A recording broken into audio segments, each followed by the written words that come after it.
ছাত্রছাত্রী অনেক আসে। আজকে শুধু 5 জন আসছে। সবাই আসলে ভালো হতো, পড়তাম, খেলাধুলা করতাম। আমার সেই মজাটা হয়।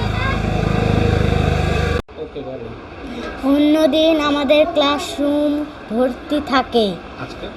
আজকে কম ছাত্রী এবং কম ছাত্র। হঠাৎ করে স্কুল খোলায় ছাত্রছাত্রী কম। আমাদের ক্লাসে 25 জন ছাত্রছাত্রী, আজকে আমরা 8 জন আসছি, নাহলে আমাদের ক্লাসরুম ভর্তি থাকে।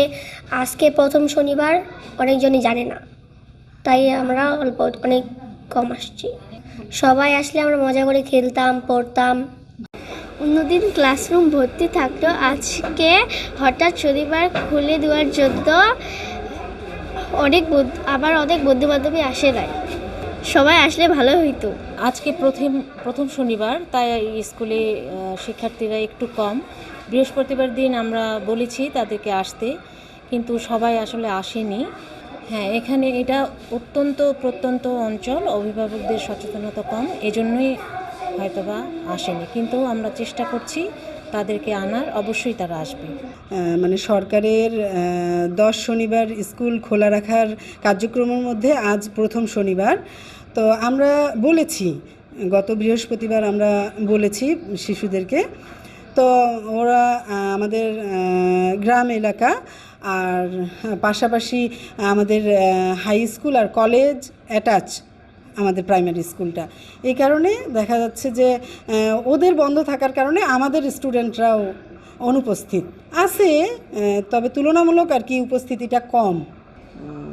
বিদ্যালয়ে আগামী 10 শনিবার বিদ্যালয় খোলা রাখার সিদ্ধান্ত, সেই হিসাবে আমরা বিদ্যালয়ে খোলা রেখেছি এবং বিদ্যালয়ে শিক্ষার্থীদের উপস্থিতি খুবই কম।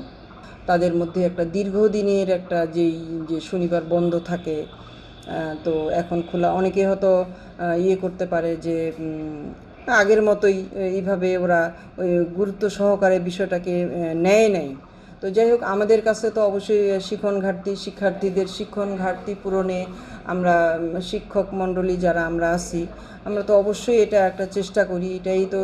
আর আসলে দীর্ঘ ছুটিতে কোমলমতি শিশু শিক্ষার্থীরা, এদের জন্য আসলে এরা এইভাবে যারা আমাদের আপনার গ্রামের বাচ্চা, রুট লেভেলে, এদের আসলে অভিভাবকরা সেইভাবে সচেতন না। এই কারণেই আসলে শিক্ষার্থীদের শিক্ষণ ঘাটতিটা দীর্ঘ একটা বন্ধ পড়ে, একটা বিদ্যালয় বন্ধ থাকে।